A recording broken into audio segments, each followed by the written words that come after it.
welcome to the Comedy Slab podcast with me, Shane O'Connor, and him, Adrian Lacey. Now, my 3-month-old daughter's in the room with me this week, for reasons that I won't go into, mix up with childcare and all that kind of thing. So it's unofficially Bring Your Daughter to Work Day. as we do the actually, you're all right, your end. It's just this end. I've just got her off to sleep. So I can be loud as I like. So if you hear any extraneous groaning noises, it's not me this week for a change. Sorry, you were going to say. Well, I was going to say that I should be careful not to make you laugh, but then we've known each other for 10 years and I've yet to do that. So 54 episodes, 57 episodes, 55 episodes. 55, get it right. And I still can't count.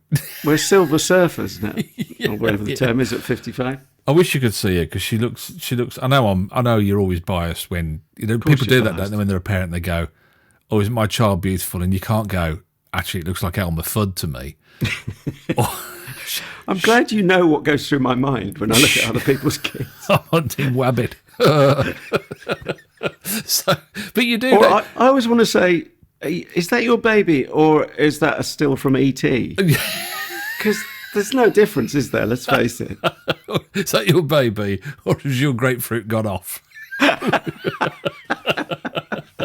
The really funny thing is that, and I've noticed this even more now, is that when you have children, people automatically assume that you love all children. And I don't. I only love mine. And I couldn't give a fig for everybody else's. That's a terrible thing to confess to. I couldn't care less. Aren't you ashamed of that? No, not at all. It's like assuming that if you have a Labrador, that you love all Labradors. And that's not necessarily the case, is it? It's just yours that you love. And it's got the word adore in it, so that's the least you could do. I think the thing is because other people's children, you haven't had any impact, influence over bringing them up. So why would you? Why you'd think? Oh, I wouldn't. Why are they like that? Aren't you meant to encourage your kids to get on with other people's kids? Oh no, I've told them already. I've told them don't trust anyone. You poison them.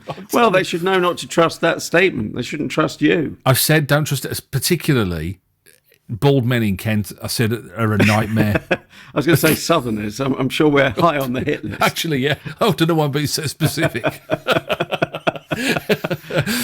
I just said to them, don't trust anyone, especially wasps. But that's wasps, it. Yes. No, it is that. It's that thing, isn't it? Then people assume that you see. I've got some like pet hates. I hate to see boys, little boys with like long hair or earrings. Oh yeah, or tattoos. Yeah, especially at the age of 3. Yeah. Love on the one hand, hate on the other. It's just not. It's not right. It's too early to have made the world so binary. So no, I mean the chances of me loving other people's children are pretty slim. I'll be honest with you. I mean, having said that, I do like there are other people's children. I thought, they're okay, right? But it's not a given. Is all I'm saying. If you've not heard the podcast before, it is nothing to do really with children or parenting or anything like that. Because neither of us have really got a clue on that front, even though I've got 2 kids. I've certainly got less clue. Probably, I don't know, you probably got more clue, to be honest. I suppose I haven't done anything wrong in childcare terms. But this podcast is all about comedy. What we do is we watch comedies, so maybe you don't have to, or we watch comedies and listen to comedies so that you're encouraged to. It could be either way, you see, depending on what we think of it and what you think of us as to what you think of what we think of the comedies, if you see what I'm going to... Is that right? I'm going to have to sketch that out a little bit later. I lost you at the 5th think, I think. Yes. And we choose alternate weeks, so I choose one week and Adrian will choose one the following week, and it was my turn to choose last week, and I chose a comedy, Channel 4 comedy, which is in its 2nd series, although we're reviewing Series 1, Episode 1, because it's just easier a lot of the time, isn't it? Not always, but it is. If you try and delve in, we get very befuddled, don't we? Easily befuddled. Yeah, too easily, some would say. But it's a kindness to our listeners as well. At least they're the cover story for why we do it. Did you hear a baby then? I can see us stirring. Ladies and gentlemen, we are watching each other on Skype, and he's watching his baby as well. I can just about see the corner of the cot. I wasn't sure which end I was looking at earlier in rehearsal. So that's how useless I am with babies. So that's how good a parent he is. Just remind me which end's which. Yeah. The snot comes out the top end. All right, okay, we'll leave it there. We'll leave the it other there, thing that begins with S and ends in T. You see, it's the same both ends, just the two letters difference in the middle. I saw her stirring, which I think is at the leg end. She's a living legend. Her feet were befuddled. She's got quite active legs, actually. She's got happy feet, like Steve Martin. It's funny, both of my kids have got what we call, they got their dinner legs on. Legs. And when they get hungry, the legs start going. I don't know if all babies are like that, but our two. That's daft, because you're burning more fuel that you haven't got. Yeah. They're stupid. They really are. Well, we know who they get that from, don't we? Do you know, the oldest one is 19 months, and he still can't read. I mean... Hopeless. Has he recorded a podcast yet? Not one. Not one. Can't even reach the desk. It's pathetic to watch. It really is. So I've given up for the time being, I'll be honest with you. But I've told him that he's not hanging around this house with no job. No. Actually, it's just a drain on your resources. I was with my brother-in-law, and I was down your neck of the woods this week. Actually, I've just been down in Kent, been in Dover. Lots of woods down there. Yeah, and was Eileen there? She fell off a cliff, didn't she? Eileen Dover. Eileen Dover. Ben was out. Eileen was in. I leave Ben alone. It's a baby-friendly podcast, ish. But I was with my brother-in-law. And he actually FaceTimed his daughter, I think she's 24 now.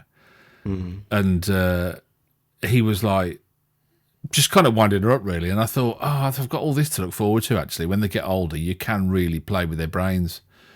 And I think you've started young, to be fair. Yes. What's telling them not to trust everyone? I think it's a life lesson. Yeah. Miserable life, though.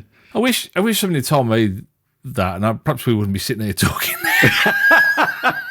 I think it's time we got on with the show. I don't trust you otherwise. Oh, sorry. Okay. So Gameface, Channel 4 comedy, and it stars. In fact, I think it is the brainchild, isn't it, of Roisin Conaty? Yes. Is it Conaty? Yeah, Conaty. Yeah, Conaty, yeah, which is unusual for Irish, isn't it? Because it's normally they can't resist the temptation to get an AUGH in there if they want to do a. Well, are we sure it's her original surname? I never thought that. Maybe we should ask to see some documentation of evidence who these people are next time. We should insist before we just go bowling in there and assuming we know who they are. Have you see? I've seen her in a few things, and I think this is why I got turned on to this particular show. I haven't. To answer your question, I haven't seen her before in anything at all. But I see she was in Ricky Gervais's film David Brent, Life on the Road. Yes, yeah. I do worry that, and we'll come to this a bit later on, I do worry that she's going to end up being typecast in the same way. What's that really, really big woman that always gets, she was in Bridesmaids, always gets typecast as the really big con artist in American films. I can never remember her name. And I saw her in a film recently about where she was an author who was forging letters. Brilliant she was. Well, actually, Roisin makes reference to that, doesn't she, in this episode? Does she? What, in typecast? Well, we sort of, in effect, when did you last do some acting and what were you in? and all the flashbacks are, she's going, She's not just mainly victims. She's also she just gets murdered in various ways. She quite like that. Should we have a listen, actually, to a clip? Because we've got 3 clips. We always play 3 clips just to give you a bit of a taste, about a minute clip each one, just to give you a bit of a taste of what we're talking about. So, obviously, if it makes you chuckle, then there's a possibility that you might like what we're talking about. So, should we do that? We've got We've got 3. The first one, I mean, I just thought I'd just get straight in there because it was me that chose it. I took the clips off this week. I just thought I'd get straight in there as well. More or less first, well, it is the first scene. And we get the feel for Roisin's character, which I was going to, before they started talking to her, I would have said Marcella, wouldn't you, with a ch rather than the s. Well, I'm thinking of this. No, I'm not sure I would. I mean, it gets shortened to Marcy in some situations. I'm thinking Marcella Detroit. Wasn't she in Shakespeare's sister? God, what happened to her? Yeah, that's a blast from the past, isn't it? Otherwise known as, and presumably it was her maiden name, she was Marcy Levy or Levi. Oh, was she? Previously, years back. Yeah, she wrote Lay Down Sally. Did she Eric really? Clapton or for Eric Clapton. Oh, right, Anyway, okay. Slight digression. Blimmin' heck, that was a detour, wasn't it? Quite an enjoyable one, though. I quite like that. Actually. But I would have. Perhaps it's been married to an Italian woman with like the double C and the C is a ch very often. Right. Yes. And I thought, it's Marcella, but it's Marcella, isn't it? Is the character? Anyway, Marcella is how can we describe it? As somebody who's struggling with life. They're Yeah, I think the term hapless wouldn't be inappropriate. Hapless is a good term, yeah, for her, really. I think in the blurb they were saying that she crashes her way through life, which I thought was quite a nice way of couching the terminology for it. I mean, she's troubled. Would you say I don't know whether she's that makes it sound darker and deeper than it is, maybe, but because she doesn't seem that troubled by the way her life is not. Her life's not great, is it? I would say her life is a mess, but it's pretty close to, isn't it? I guess really. And as you mentioned, she's an aspiring actress, and as such, she gets lots of work as a victim. But she also does other bits and pieces as well, including, as we find her here in the first clip, including she's available for children's parties. Excuse me, can you wake up, please? There's a chicken in the freezer now. Come on, this is not on. Wake up! Ta-da! I'm the Sleeping Princess. Get out. I was in the middle of doing the Sleeping Princess routine, so no one has talked about it. It's sort of like a feminist metaphor. A feminist metaphor? You had red wine lips when you got here. No, that's not red. It's hereditary, actually. I have a condition. You do not show up around children with red wine lips. Oh, not red wine lips. Oh, God. How will my children cope this? You've seen red wine lips. World is full of red wine lips, lady. That doesn't even make sense. Come on, let's go. Sorry, kid. Happy birthday. You have knits. You have knits, mate. And the reference to knits is when Marcella leans across and puts a sort of her tiara as the sleeping princess on the birthday girl. So, yeah, that's not going particularly well. And it didn't go particularly well for me yesterday when I tried to watch this show and ended up watching, I think, it was the end of a very long day and I was slightly tipsy. And by my standards... This is an honesty about it. Yeah, well, friends will know that means one drink and one drink only, which is all it takes. But I managed to play, I think, Series 2, Episode 4, looking at it now. Well done. But at least I've done extra work, you could say. That's so spectacular, isn't it, in terms of cock-ups? That's quite comprehensive, I would say. Yeah. So I can identify with her, the hapless Adrian Lacey. And you've got red wine lips as well. Well, yeah, and that's without having red wine. I think it's poor circulation. or sucking on one of those icicle things. Right, that's my story and I'm sticking to it. Yeah. Yes, what can one say? I didn't get it straight away, even having, by mistake, as it turns out, having seen a previous episode yesterday, or a more recent episode, rather. I wasn't in by this time. I suppose that we used to do headlines. We've kind of fallen out of the habit. But ask me for a headline. Go on. If you were to sum it up, Yes, If you were to sum this whole thing up in a headline, what would that headline be? So you've missed out on your career as an actor, quite clearly. Yes. What would it be, indeed? Not Shameface, although that would apply to me, playing the wrong episode yesterday. No, stop it. I think you said it there, and you're doing the bleep, not me. He who casts an oath aside has to bleep it. Although this is adult material, the show, we should say. What would I say? Loads of good elements to it. This is not a great headline because it would take up too many front pages. But I didn't quite buy into her character. And I don't know. When I saw the ads play out, because we're watching this on Channel 4 catch-up service, the All 4. Yeah. I looked at those ads for, what was it, Maybelline or Rimmel London, and I thought, that tells me this show is not actually aimed for me. So I shouldn't feel too like a duck out of water if the ads aren't aimed at me, then the show isn't aimed at me. Which isn't to say I didn't enjoy it, but I didn't buy into her character. In what way? Tell me what you thought. She was too unbelievable, or the things she got up to. That classic thing. I don't know whether it's we must call these things tropes now, but isn't it a bit of an old hackneyed trope in an age where women have more power and more control over their lives?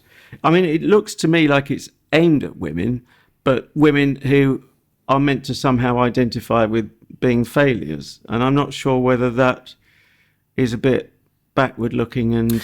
But isn't that the freedom that women now have, is that they have the power and the freedom and the right to be whatever they want to be. And if they want to be drunk most of the time, and it's to me, because it kind of suggested that there was an underlying sadness in her character. Yeah, that she was struggling to cope with. I think some of the things we were just starting to learn in this episode, that she'd split up with her boyfriend, and it's that is the undercurrent of all of the comedy mishaps of her not being able to deal with things. It's quite sad in a way. I didn't think she wasn't empowered. I thought she was just struggling. Is that? But you saw it a different way. You saw it that. No, I just meant if you're aiming at the modern woman, I'm not sure how much they identify with that kind of character. But I can see the argument. I mean, certainly there's plenty of women who can drink me under the table, but then it wouldn't take an awful lot. Most saints, nuns, and monks could drink me under the table. And conversely, you'd like if you said, well, by the same argument that men have this allegedly privileged position, then they shouldn't really like people who are failures. Men behaving badly would never have been a success, for example, because because you're empowered or because you have equality or whatever, still doesn't guarantee that you're going to be a success. There's a lot of people out there, men and women, who are failures, aren't there? I don't know what you're looking at me for like that. What are you looking at me for like that then? What did you break? What did you I was looking at your daughter, because she's failed to connect with me at all. Not a single murmur. Bless her.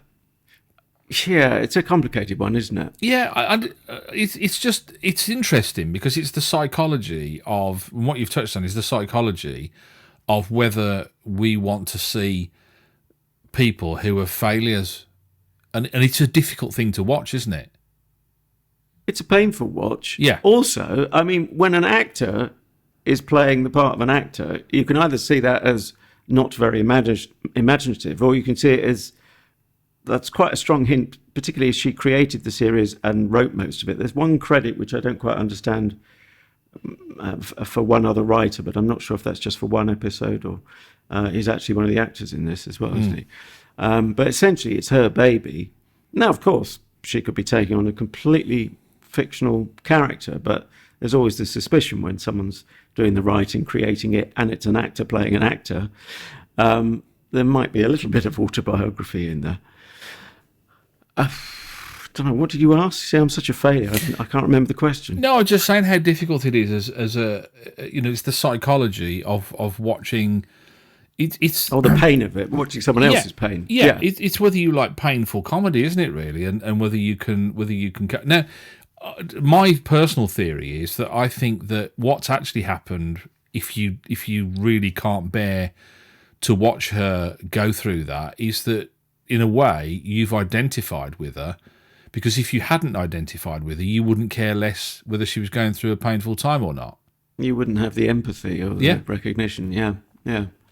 What are you saying? I'm a failed, washed-up actor. So,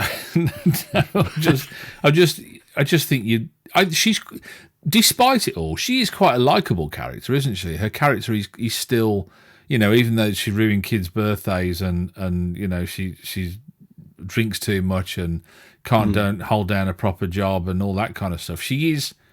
Did you find her likable or not? Yeah, I did generally, but I wouldn't get too close to her, and not just because you'd end up reeking of smoke and suffer from passive smoking.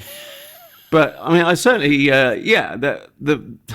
we quite like flawed characters, don't we? To say the least. I mean, you can't find whatever a perfect character would look like. You don't find them in comedy, even if such things were to exist. You wouldn't find them in comedy. No.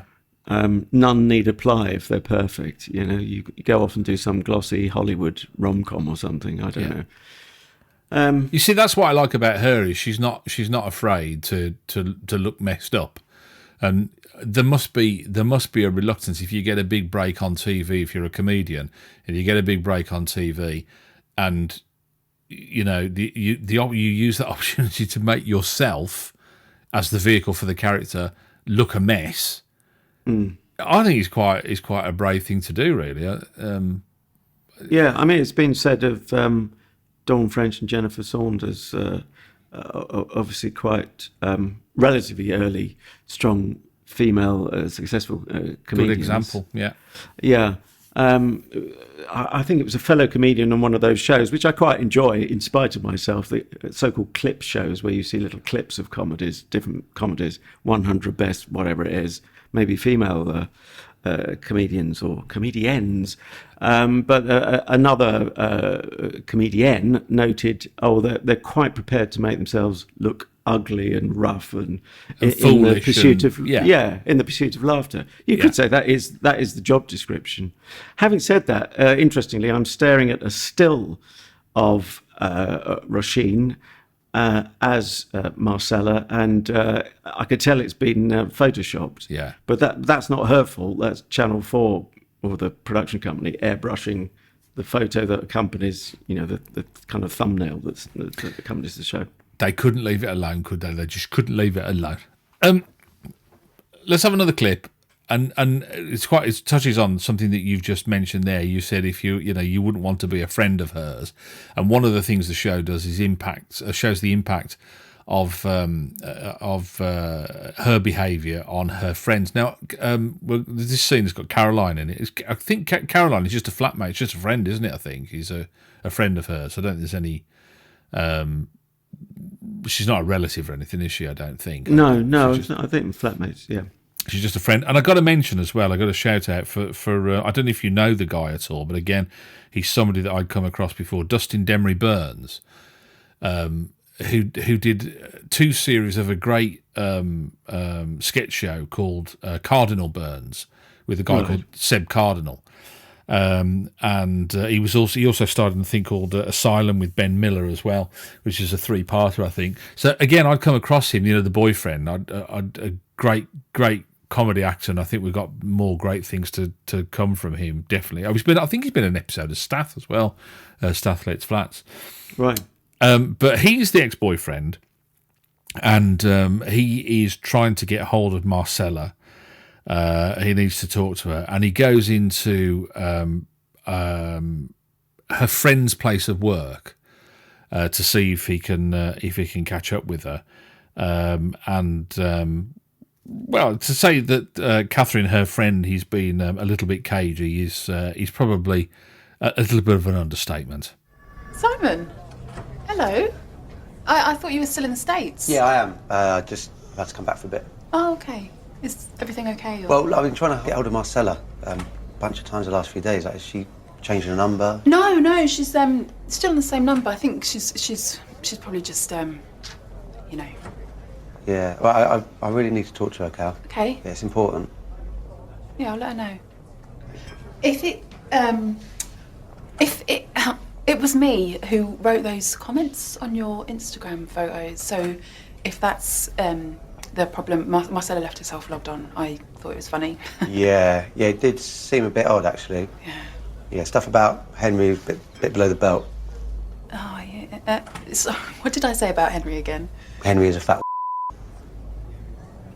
Not the nicest thing to say about someone's nephew, is it? No. Maybe delete that. Absolutely. I mean, he's 3 years old. Not nice. And in a wheelchair.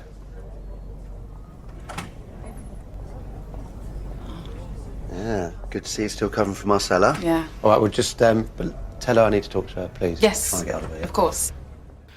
And Caroline, by the by, is played by an actress called Caroline. Yeah, I noticed that. Ginty. I always wonder whether that's a deliberate thing or whether it's just easy because they get calling her Caroline in rehearsal. Again, it's feeling more autobiographical, isn't it? Or hinting at that. I'm not saying that they are actually flatmates in the real world, although you never know. Some actors do tend to congregate, certainly in their early years when they haven't got any money, so they have to share. And it's a good way of like if you're trying to rack your brains to think what will this character be called, and you come up with a ridiculous name. But if you employ an actress who's called Caroline, you go, oh, you look like a Caroline, so I'll call the character Caroline. I don't know. Can't go too far wrong, can you? No. But anyway, I think that's of a piece with this sort of pseudo-autobiographical style. It's obviously not playing for huge laughs, that scene. And we've touched on the tragedy of it, so it's not generally a huge belly laugh.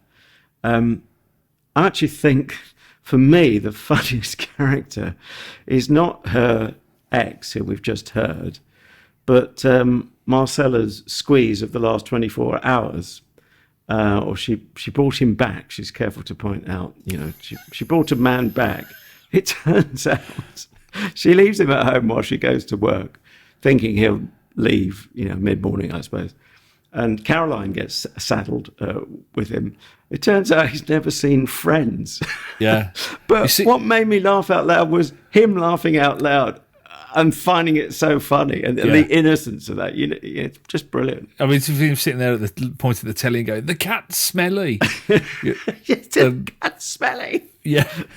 He's absolutely, he's massively entertained by, disproportionately, one would have to say. So, I just wanted to give a mention for the actor Ben Clark, who plays Stephen. I do wonder whether that is a deliberate thing as well, because I don't know about you, but I always think of Friends as the anti-comedy. If you're going to choose something that isn't funny, to me that is. I mean, I watched an episode the other day, not a whole episode, but as much as I could stand. And I remember thinking at the time, this is just like you got matter, and this is anti-comedy. You got comedy and anti-comedy. I think is the. It's possibly no coincidence you've never put it forward for the Slab. But here's the thing, I might as well confess that I did like it at the time. Did you? But I've never watched it since. And I suspect, especially after all we've slabbed, and how tastes in comedy have changed, that's another thing to factor in. And of course, it's American and super slick. I don't mind the American thing. And I mean, I do think it is the poorest of that kind of... those imports that we had, like Frasier and Cheers, and what else was of the time? There were a lot of them that were kind of. I used to watch Katie and Ali. That's probably unforgivable in your book. Do you remember them? Was that a spin-off from Cheers? Was it? I didn't think so. No, I thought it was. In sort of parallel. But anyway, two females. It was like the Liverbird set in New York. Oh, okay. Because Frasier was a spin-off from Cheers, wasn't it? It was, yeah. Frasier Crane was a character in Cheers, kind of. I thought they spun something else off as well. I must have been mistaken. And when you said the other characters, I thought you were going to say the therapist played by Carl Theobald, who, of course, if you don't know the name, you'll know the face and you'll know him. Because, in fact, how weird, I was just flicking through the channels and he was in an episode of Doc Martin the other day, and I thought, well, he really is mainstream comedy acting now, isn't he? But yeah, he was Green Wing, of course. Well, that's when I first knew him. Green Wing, he was the quirky little cat. Well, they were all quirky in Green Wing, weren't they? That's one we must definitely put on the slab, because I'd like to go back and analyse that one really in a way. Cause I wonder how well that would do for me, how fresh that would seem now. Or maybe that's not the bar, since it's quite a few years old. It's kind of been overlooked, hasn't it, really? It doesn't get repeated, as far as I'm aware. Or even mentioned in polite conversation, does it really? It's not even by us. Well, occasionally by us, but yeah. Yeah, it's strange. It was quite radical for its day, and not just because of the video editing quirks and tics. But Carl Theobald, who we will hear, you assured me, in clip number 3, he's possibly in the biz. He's best known as, do you know who he writes for and with, or did? I don't know if he still does. I know he's that obnoxious hairy bloke's mate. What's his name? The Messiah. Oh, I've managed to repress his name as well. What's his name? Oh gosh, it's our age. It's gone. No, it's gone. He's not the Messiah. Oh, he's a very naughty boy. Brand, not Katie. Katie, yeah. The other he's Russell Brand's mate, isn't Russell Brand, yeah. They're good friends, I think. I think they go way back when. And so Carl Theobald co-wrote with him or wrote for him, certainly in the early days. It baffles my brain what kind of person you would be to be friends with Russell Brand, because it's interesting, isn't it? You know, a lot of the time that people have a persona. I kind of get the impression what you see is him most of the time. Maybe I'm wrong. I don't know. Well, yeah, that could be that he's just good at not letting the guard down. I don't know. I followed his hair once down a corridor in TV Centre. What did it smell like? No, I always imagine it'd smell quite nice. Yeah, I didn't get that close. I mean, I don't know what you're incinerating. You didn't offer me some opportunities, you did. I'd have been right on him. I'd have been on it like an Easter bonnet, mate, I tell you. Yeah, but that's why you'd get ejected from the building. Yeah. And why I didn't. But in those days, he was doing obscure channels. Maybe it was an MTV show. Although it was BBC Television Centre, by then they were doing non-BBC shows in the sort of open market that Thatcher instigated. He was those days he was doing obscure shows, unlike now where he's doing. Ooh, what? Touched a nerve, have we? No, I'm just thinking, what's he doing now? Well, he's got very quiet, hasn't he? Yeah. But then he doesn't need to work, does he? I mean, he went to Hollywood. Russie went to Hollywood, so yeah. Well, no, I've got respect for him because I know. Look, he's playing on his massive ego the whole time, but I think it's a solid performance and it's a solid act. I don't know whether that's him. Couldn't really say. No, it's difficult to know, isn't it? Really, it's difficult to tell. Anyway, sorry. So Carl Theobald plays. I think he plays a great part as well. He's a great little comic cameo actor, isn't he? Really, he's kind of. I mean, he's never out of work. He's never not busy, is he? Well, he cropped up in something only the other week that we were slabbing. What was it? Do you recall? I don't. He were a sort of not a sidekick. He did a bigger part than that. I mean, he doesn't go for. I don't feel he's doing the parts where he's going for big guffaws, but he goes for kind of subtle smiles and the odd squirm, and just seems comfortable in that role. But again, is that him being typecast? I think he's personally. I think his best performance to date is. Sorry, that's my daughter having a bit of a grumble. There's nothing wrong with your TV set. Don't adjust it. It was 2012. I think the character he played in 2012 I thought was laugh out loud funny in many an episode. LOL. He was always eating, wasn't he? Two of those. Was he? Yeah. Was he sort of tied up with the? Was he a technician type? He was the transport guy, wasn't he? I think in 2012 he was the guy in charge of making it all. But I mean, he hadn't got the first clue about how he was going to make it all happen, or and they'd say, "Oh, so and so's close to so and so," like meaning, "So what are you going to do about it?" And you go, "Exactly." And it'd all kind of go over his head, and he wouldn't. I really liked him in that. I thought he made a lot of the scenes in that one. Well, shall we hear him now? And if you want to set the scene for this third and final clip. Yeah. Oh, by the way, I should say it's Objective Fiction as the production company for Channel 4. Yeah, he's her therapist. I mean, there's Life coach. Yeah, I mean, the great scene that you see a little bit earlier on is the fact that he says to her in therapy something about her, why she's here or whatever, and she said, "Oh no, my mum bought these sessions from." He said, "Oh, you're the Groupon." And she goes, "Yeah, that's right." And he just puts like a great big X on the page and tears it out of his book, doesn't he? Yeah, it's like he was going to give her the gold service, but when he finds out she's Groupon, he's like, yeah, whatever kind of thing. But you see, you kind of have like kind of flashbacks and flash forward to her sessions with this guy, and I'm assuming that as the episodes go on, he becomes more and more incredulous at the kind of life that she leads. Because if somebody turned up and told you some of the things that she did, you would be, wouldn't you? You'd be kind of quite mesmerised. The scenes previous to this, she's kind of rescued or sort of rescued somebody from jumping off.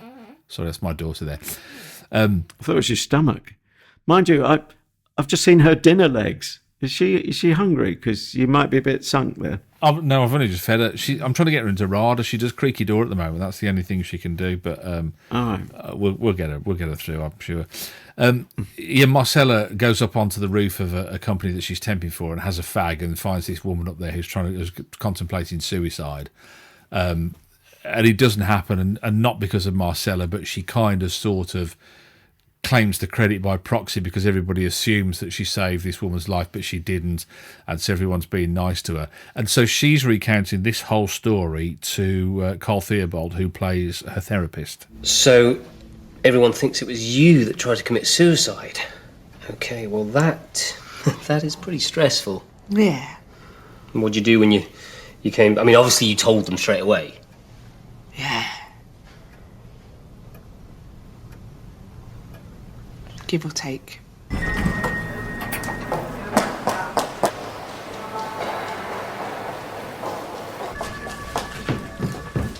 I'm so sorry I'm late.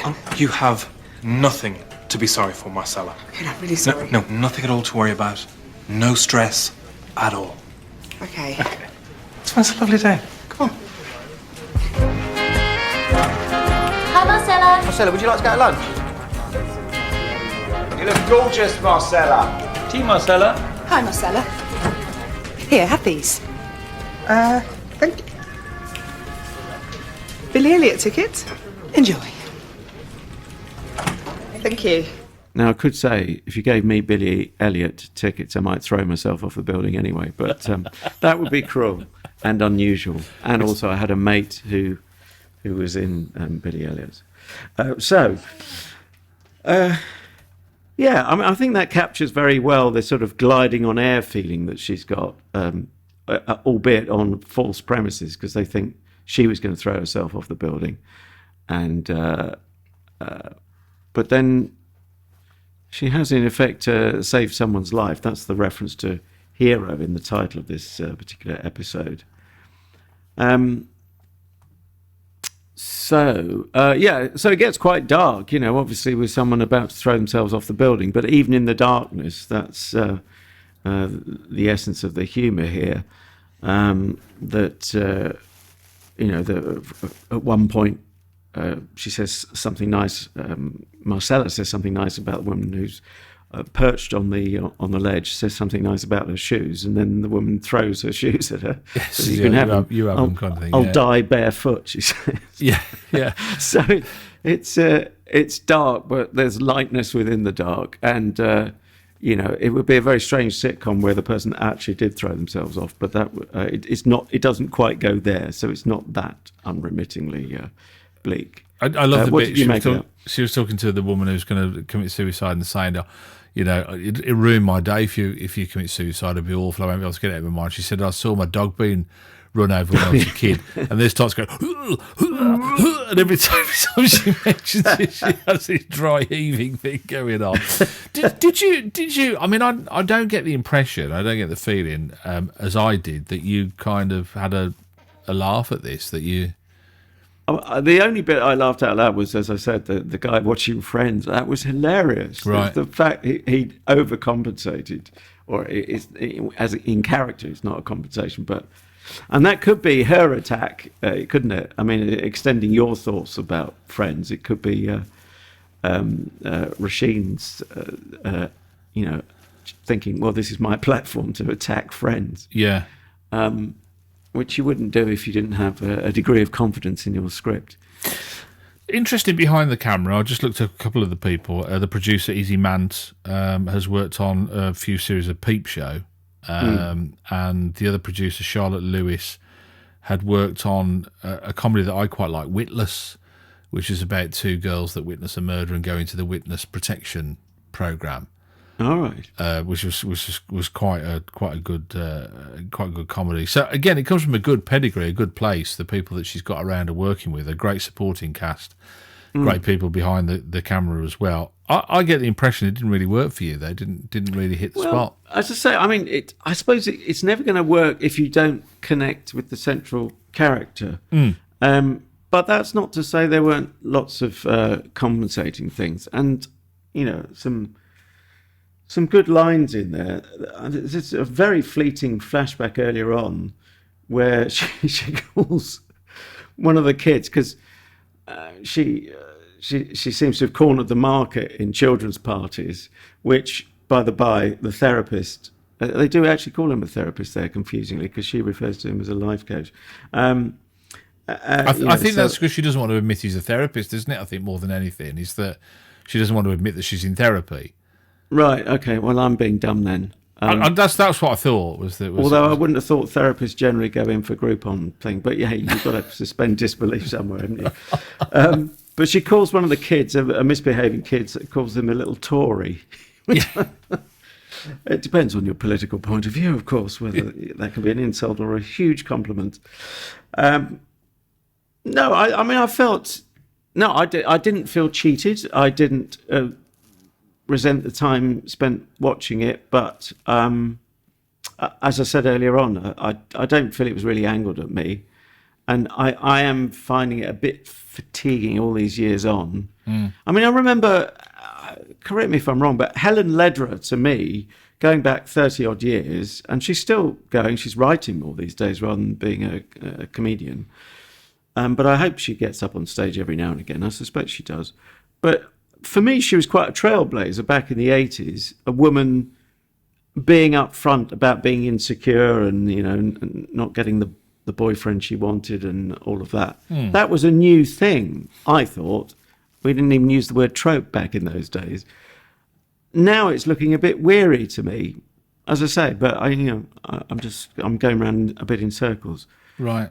But I know the world is better for this this piece. I think she's definitely talented, and the point is she can act and write. So not every actor can do that. Not every writer can act. I personally, I mean, I'd rather see her in this any day of the week than I'm not a fan of her stand-up. I'm not keen on.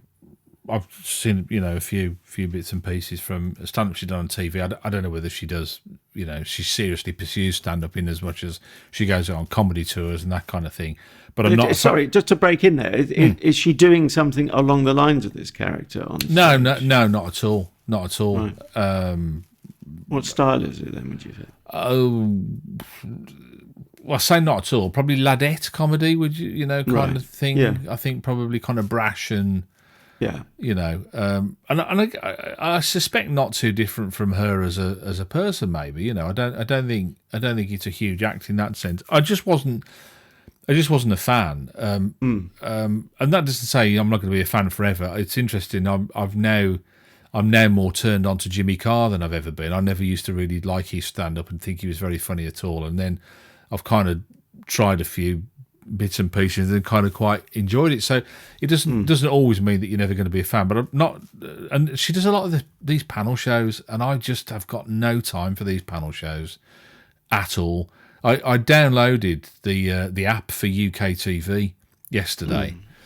And you've got to fill in your details and register and all that. This is a part-time BBC thing.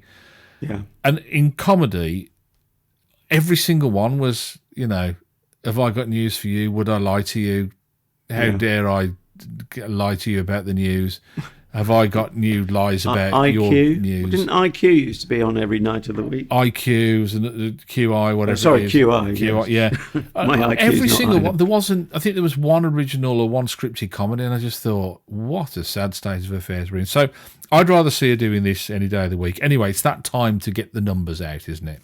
Yes. Me to go first or you to go first? I think you to go first, simply to buy me time because I haven't even given it a second thought. All right, I'm not going to buy you much time. I'm teetering, and I don't like. You are a teeterer. I don't like to teeter any stretch of the Takes two imagination. to teeter. It takes two to teeter. I teeter, one petita, two petita.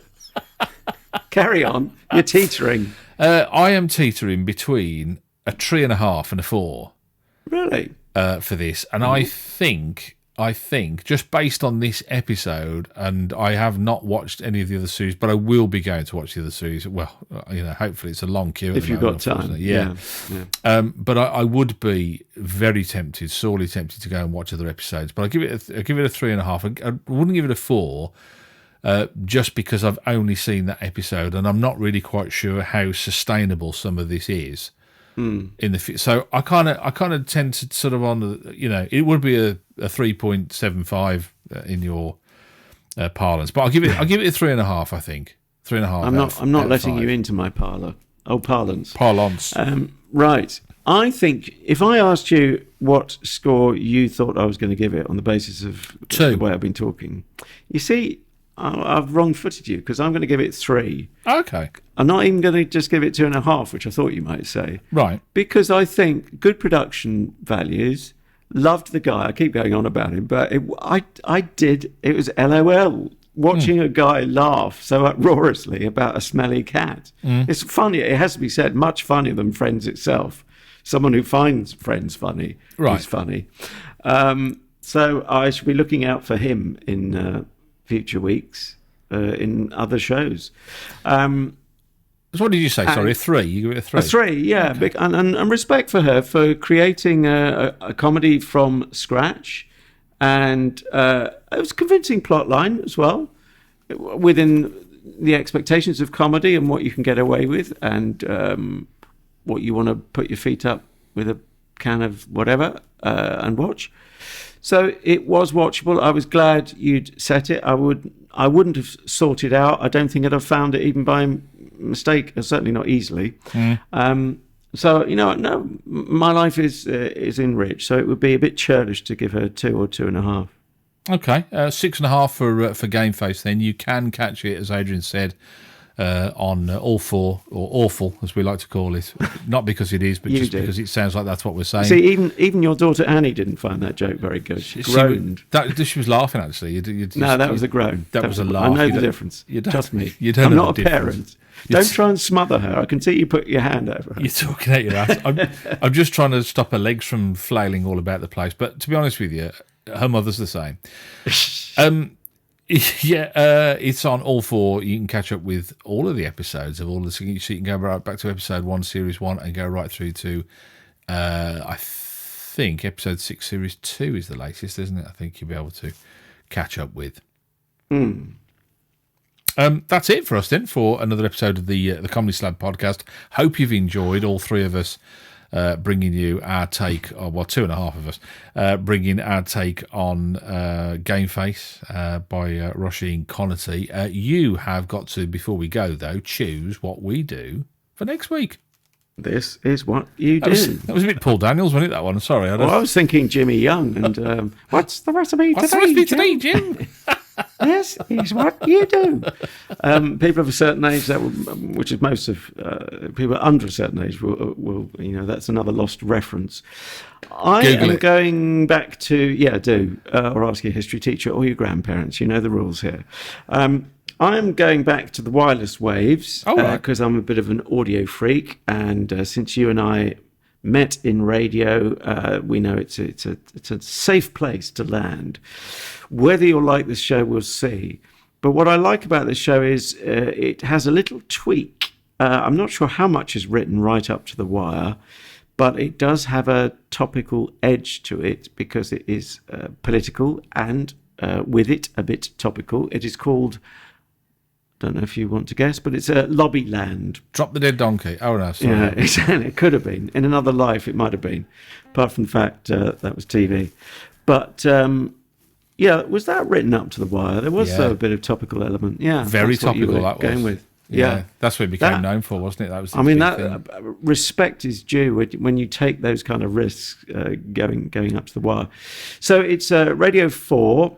And I'm going to go with Series 2, and I'm not entirely sure what the episode number is because it's not saying on the page I'm on, but the episode subtitle of the episode is Sideways Moves. That's on the laser scoreboard, Sideways Moves. So Lobbyland on Radio 4 will be on BBC Sounds for a while afterwards, probably 30 days, which will wind up Shane.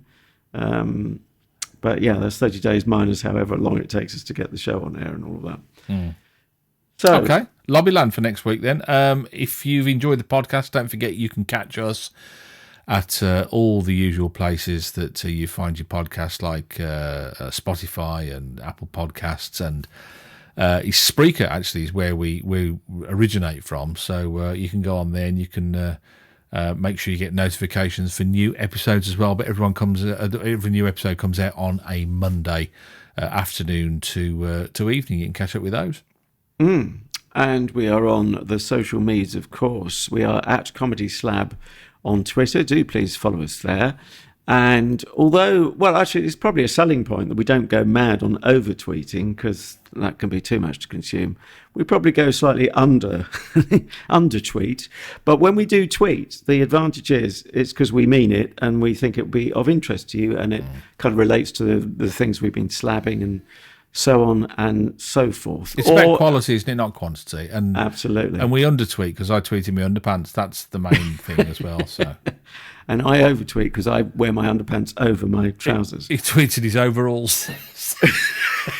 my dungarees. And on that bombshell. Yes. We are also on the Facebook, the Book of Face, that famous part of the Apocrypha. Or, was that in the Bible when you were in the Catholic Church? I can't remember. Oh, I think we had a different one to you. I think we had the real one. Oh, right. Yeah, ours was wrong.